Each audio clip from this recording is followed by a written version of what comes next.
How's it going, everybody? Welcome back into another video, and today the Sundance content continues. Now, I promise you I'm not going to be killing you guys with Sundance content for the rest of your lives.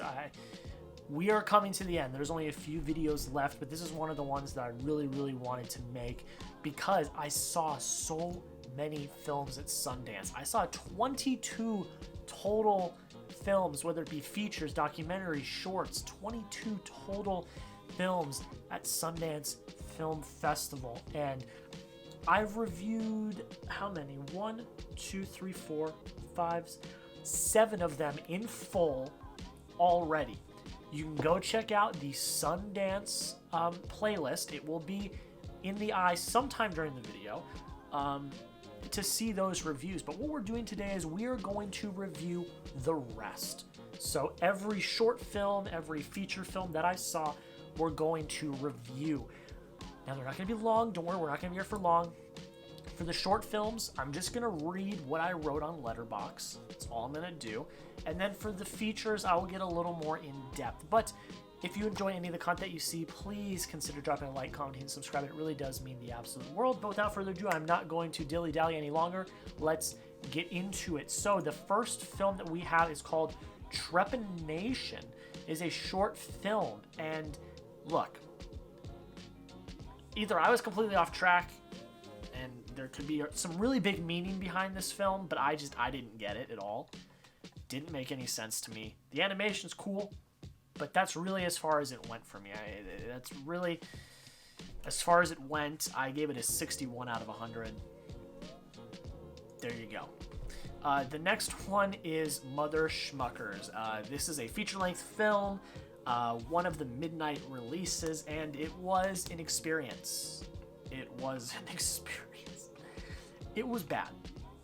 It was really bad, and that's the consensus of everyone that I've seen that has reviewed it from Sundance. Is it's not a good film at all.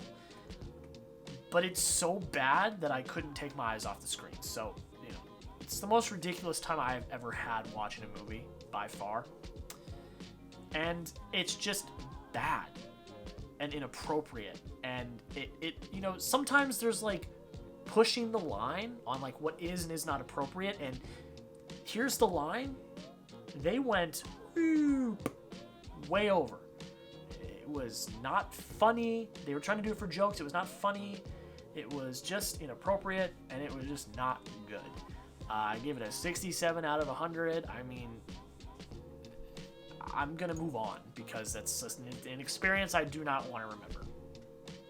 So we have Flex, another short film, and it was sure something. It was. There is an awesome Thor and Zeus joke in here. It was hilarious, and I will give credit where credit is due for that. It was a very funny film. It was kind of a trip. That's what this was. There's not a lot of substance, but it was interesting. I gave it a 66 out of 100. It was fine. Then we have The World to Come. This is one I was really anticipating.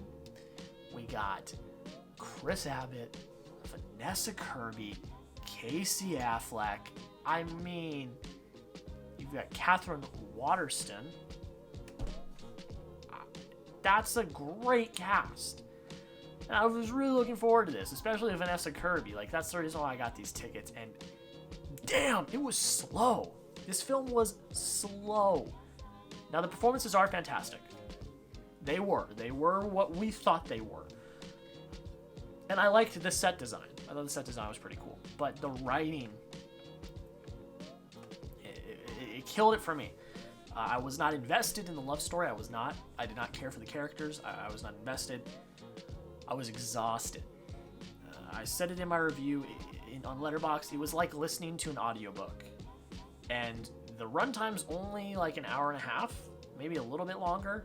It felt like I was sitting there for 4 hours. So it was kind of a pain to get through, and it was just exhausting. I wanted to like it more than I did. Because the performances are really good, but I just was not invested. I wasn't, and that pains me to say, but it's true. I gave it a 70 out of 100. It's one of the more disappointing ones. The next one we have is Double Speak, another short film. a very uncomfortable look at a very terrible reality in our world. Very uncomfortable. But the performance from our lead lady, is fantastic. It's heartbreaking. It hits you. It's very resounding. And it's a very important watch. And you can go find it online. It is online. I would recommend everyone watch it at least once. It's kind of uncomfortable to watch. It hits a very touchy, hard subject, but it is very important. So y'all should watch that. I give it a 70 out of 100. It was pretty good. Next one is The Night of the Kings. This is one of the ones I bought in my original batch of tickets, and I got a lot of respect for the technical aspects of this film. I think it's very well done. I think the set design is really well done. I really like the sound design as well. The thing that lost me was some of the writing. Some aspects of the story didn't make a lot of sense to me, and I'm gonna have to rewatch it to get it. I know I had someone comment about how it's not supposed to make sense, and that really the story is about the power of story. And I agree. Actually, when I heard that, I agreed. Actually, I was like, you know what? That's right. It's about the power of storytelling and what storytelling can do to people.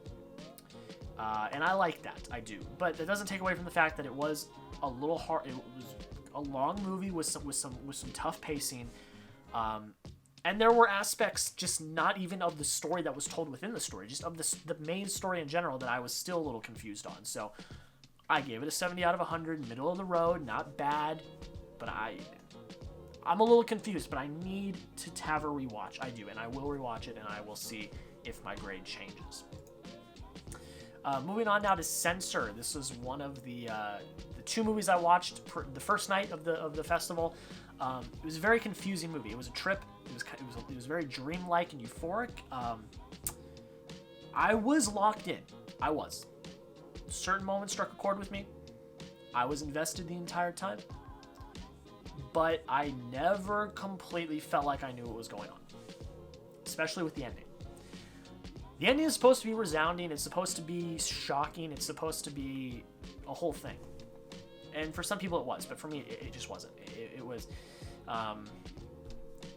very technically well done film. I think some of the performances are pretty good, but it suffered from a very slow pace and a lot of confusing writing. It will find a cult following. I will say that. It will find a cult following, but for me, it didn't work. 72 out of 100. Not bad, but a little disappointing.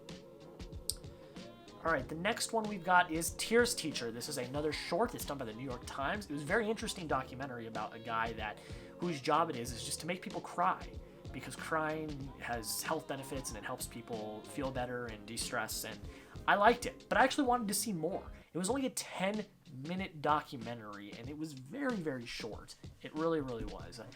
It's something I think a lot of people should see, because the stigma for the public is that this, like, crying is a sign of being weak. You know, it's a sign of being weak. It's a sign of weakness. But it's not. Everyone needs to get rid of the emotions. You know, you need to dump sometimes, and I really liked that about this. I liked that theme of this film. You go check it out. It's New York Times. Look up Tears Teacher. It's really good. I give it a 75 out of 100. I had a good time with it. I really did. Another one from the New York Times, another short film, is A Concerto is a Conversation, a very well done, well edited film. It's a thoughtful conversation between a grandson and his grandfather about life, reflecting on life, the paths we take along the way, and it's just really well done. I mean, I love the New York Times. I love their reporting. Obviously, you guys know my background is journalism. I have always really liked the New York Times. I think they do very well. It's very well done, and this was a very well done film. You all should check it out if you haven't. 77 out of 100. It's online. All the short films I talk about are already online. You can go watch them. Next one we got is At the Ready. This is a documentary. This is a full-length documentary. This isn't a short documentary. This is a full-length documentary that we watched on one of the days. It's a very interesting look about law enforcement, youth, and the border. And that resonates with me because I live in Arizona, very close to the border. I literally went fishing today with my dad, and we were maybe 20 miles away from Nogales, which is a border town in Arizona. So very close to the border. And the thing I like so much about this, and the thing I like about a lot of documentaries, is how they are able to bring the emotions out of the subject, and how they were able to edit and capture as current events in the world were happening, and getting the reaction of our subjects. But I don't ever think I'll have to watch it again, and that's the same thing I'll say about a lot of the documentaries that I see. I don't ever think I'll ever have to watch it again, but I'm very glad I saw it once. Pacing was kind of rough. I did feel like I was sitting there for about 4 or 5 hours. But it's a very important film. It really is. I would recommend y'all check it out when it comes out. Whenever it comes out. I don't know when it's going to come out. But I would recommend it.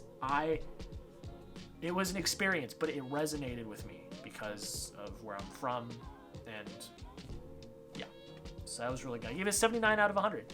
Pretty dang good. Then we have 8 for Silver. This is a period piece horror drama type thing, and I've never seen anything like it before. I haven't. I personally have not. I love the mythology of this film. I will give it credit, but the other writing lacked for me. There was some good performances and some believable tension that I was locked in, but there were clear script flaws. There were really bad decisions made strictly to further the plot, a lot of plot conveniences. I mean, things that were just there to push the plot. And they were clear. It wasn't like they were kind of like, oh, tucked or down, oh, you may not see them. No, like they were clear. People making stupid decisions. People going out in the woods at night when you shouldn't. Stuff like that. It doesn't actually happen, but you know what I mean. So I was locked in, but I noticed that stuff, and it kind of took me out of it at times. I will say, though, I did love the gloomy, eerie set design throughout the film. I thought that was absolutely fantastic. But I still gave it an 83 out of 100. It was not bad, just has some flaws. Then we move on to Prime Time, one of the films I was actually really looking forward to seeing, and it's very well acted, executed, and it's very emotional. It's a great thriller. The performance for our main character is heartbreaking. It's convincing. You feel it. You feel it inside you. Like it hits you. And again, a lot of the things I'm seeing through Sundance is there's just some flaws with the writing. For me, at least. You sympathize with the character. Because of the performance, you sympathize. And it's believable. But from the standpoint of writing, you don't really know why he's doing what he's doing. So it's harder to sympathize because we're like, okay, well, what's the motivation here? Why? Why are you doing this? We get some details about him, but we never find out why he's doing what he's doing. And that's one thing that I wish we would have gotten more of. Because I think it's an incredibly acted film. I think the tension in this film is fantastic. But that's what I wanted, and I did not get it. I wanted more detail. When the movie was over, I was like, wait, that's it? It's over? But I still enjoyed it for what it was. I gave it 84 out of 100. Still pretty good. Then we got On the Count of Three. This is one of my biggest surprises of the festival. A raw, real, impactful look at life, friendship, coping. The film took a little bit of time to grow on me at the beginning, but when we were finished, I was in shambles. Christopher Abbott is in here. Gerard Carmichael is in here, and he made his directorial debut.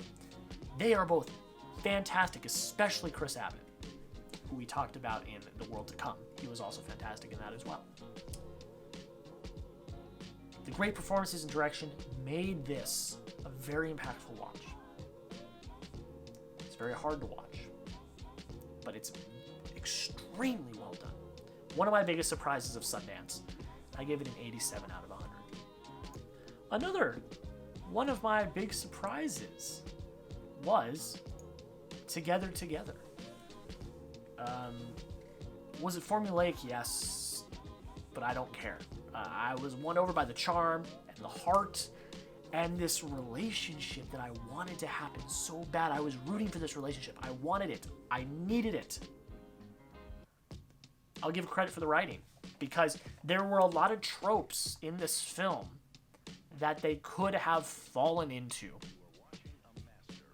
But since you love these characters so much and you're so invested, it doesn't matter. It does not matter, because you are so invested in this relationship. And the performances are great. The direction's great. And I really liked the score of this film. That's something that really stood out for me, was the score of this film. Now, yes, if you've seen other reviews, the ending is a little abrupt. Yes. I was not a fan of that, but I'll let it slide because of how much I really enjoyed this film. It was a very nice surprise. I really, really enjoyed it. I gave it an 88 out of 100. It's fantastic. And guys, that is it. Those are all of the films that I have not covered already for Sundance 2021. While you were watching the film, while you were watching this video, in the iCards, there were links to other reviews and the playlist. Go check out the playlist. It's got all my reviews. It'll have all my rankings and lists and everything on Sundance. Go follow me on Twitter for immediate film reactions after I watch a new release. Go to my website, FinaticFilmReview.com, for all of the written content. And if you enjoyed the content of today, please consider dropping a like, commenting, and most importantly, subscribing. Thank you for watching. Have a great rest of your day. We'll see you in the next video.